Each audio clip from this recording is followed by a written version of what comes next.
70 descobreixo els aiguamolls, una mica per casualitat, baixant pel riu Fluvià començo a recórrer les zones en les llacunes entre la Muga i el Fluvià, me n'enamoro perdudament dels ocells i a través dels ocells de la zona. Jo estava allà estudiant els ocells i veia una gent que posava estaques i em deien que allò seria una urbanització preciosa, que seria Port Llevant. Ja s'havia fet en Empuriabrava i Santa Margarita, fetes sobre zones d'aiguamoll, i en aquell moment tenia una pena terrible perquè pensava aquests ocells que venen aquí de migració, on pararan, on viuran tota aquesta fauna. Jo vaig començar tot sol aquí a mirar ocells, intentant portar alguns amics o algunes amigues, però duraven poc perquè jo ho passava bé però ells no s'ho passaven tan bé. Després, quan vaig començar a estudiar a Barcelona Biologia, al 74, vaig començar a trobar gent al Museu de Zoologia, en Martí Boada, en Salvador Filella. Tenia cert suport allà perquè aquí no hi havia altra gent que es dediqués als ocells.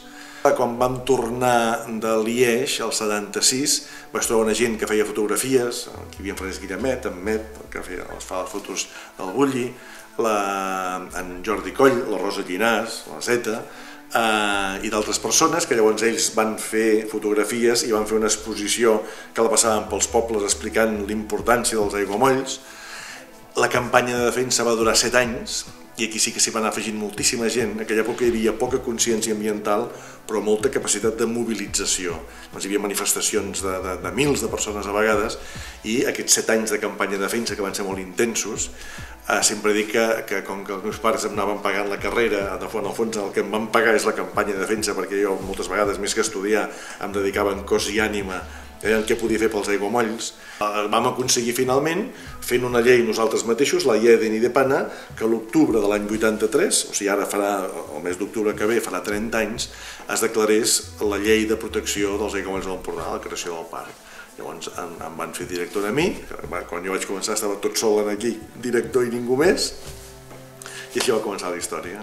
Sí, jo crec que hem d'incidir en tot el territori, a més jo ho he dit més d'una vegada i ho repeteixo, que a la Costa Brava no s'hauria de construir ni un centímetre quadrat més. Ni un centímetre quadrat més, així de taxatiu. Això no vol dir que urbanitzacions que hi ha forats a dintre es puguin acabar d'emplenar, que zones degradades, que n'hi ha i moltes a Santa Margarita, a Empuriabrava, no sé on, es facin noves. Això sí, ara, ni un centímetre més s'hauria d'hipotecar per les construccions. Al 76, la campanya de defensa dels aiguamolls, en part també, va agafar força perquè en aquell moment hi havia el debat Costa Brava. El debat Costa Brava, primer, la gent que el muntava, reivindicava la protecció del Cap de Creus, del Montgrí, de les Gavarres i de Cadiretes, i no parlaven dels aiguamolls. Jo els hi vaig demostrar que els aiguamolls també valia la pena protegir-los i m'han fet cas de seguida, diguem-ne. Aquestes zones finalment hem aconseguit que siguin protegides perquè són les que jo considero que tenen més valor, que són les que mereixen ser parc natural o reserva natural, però això no vol dir que totes les altres zones d'entremig no quedin protegides, perquè seria una llàstima que quedessin unes illes de natura amb un paisatge fet una porqueria. Per tant, aquesta ordenació conservacionista feta en el litoral, evidentment, l'hem d'anar tirant cap a l'interior. No s'hi val que a l'interior cometem els errors fets a la Costa Brava als anys 60 i que es van repetir després als anys 80. Això no pot ser. Per tant, crec que en aquesta zona no podem dir que no tenim equipaments turístics, tenim molts llits, tenim molts hotels, tenim molts càmpings, tenim bons restaurants. El que hem de mantenir és l'escenari, que valgui la pena, que la zona no estigui banalitzada, que tingui valor i que la gent pugui venir, pugui estar bé, però pugui anar a un parc natural, a una platja que sigui natural, fer una volta en barca amb un litoral rocós preciós, pugui anar al Bulli o sopar on vulgui, o pugui anar al Museu Dalí. És una zona amb un patrimoni natural i cultural riquíssim que si la zona estigués banalitzada segur que no serviria tant.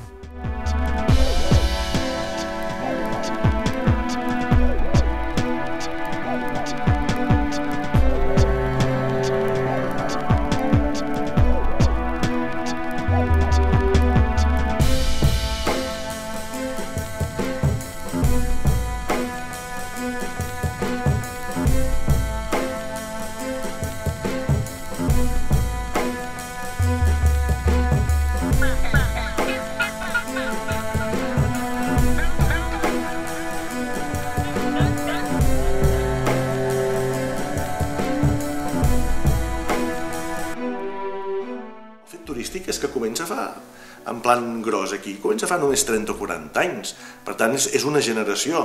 Els nostres avis no sabien què era el turisme, encara ho van veure ja quan eren grandets, diguem-ne, no? Per tant, és una cosa molt nova que jo crec que l'empresari turístic d'ara, els alcaldes d'ara, no són els de fa 40 anys. O sigui, fa 30 anys, quan vam començar la campanya de defensa dels aiguamolls, ens havíem de barallar contra el turisme, contra empresaris turístics. Ara, empresaris turístics són els nostres aliats, total. O sigui, perquè veuen que això, o sigui, que tinguin un territori, que tinguin un hotel o un càmping amb un jardí espectacular al voltant, és un guany. O sigui, és absurd fer-hi més cases perquè tens més competència i banalitzes el territori. O sigui, si això fos l'Empordà, si s'arriba a urbanitzar els aiguamolls, jo hagués quedat, no sé què hagués passat, però hagués quedat desactivat. La força que em va donant a mi, un noiet de 18 anys, enamorat dels aiguamolls, et poses davant d'unes màquines i les pares, et fan cas. Finalment s'aprova una llei. Això tenim una força tan grossa que vam crear la IEDEN, vam aconseguir després també salvar el Cap de Creus, salvar l'Albera, després més tard salvar el Montgrí. Si això no hagués passat, tot aquest moviment de conservació no hagués funcionat, poder això d'aquí seria una zona absolutament banalitzada com Marbella, com Benidorm. Sí, poder ple de cases amb moltes vivendes, però que no valdria la pena, no n'estaríem parlant. O sigui, ja no se'n parla que llocs estan banalitzats. Ara el que es dona valor és a zones, diguem-ne, precisament que puguis viure bé, dormir bé, menjar bé, però visitar uns llocs que valguin la pena, si no. Jo veig un potencial enorme de l'Empordà, o sigui, és això, vull dir que té uns espais naturals. Si fem una mica de volta, començant per l'Albera, lliga amb el Cap de Creus, lliga amb els aiguamolls, lliga amb el Montgrí, amb el Baix Ter, amb les muntanyes de Begur, amb les Gavarres, amb Girona, amb Banyoles, a la zona volcànica, Alta Garrotxa, Salines Bassegoda. O sigui, tenim un gran ou.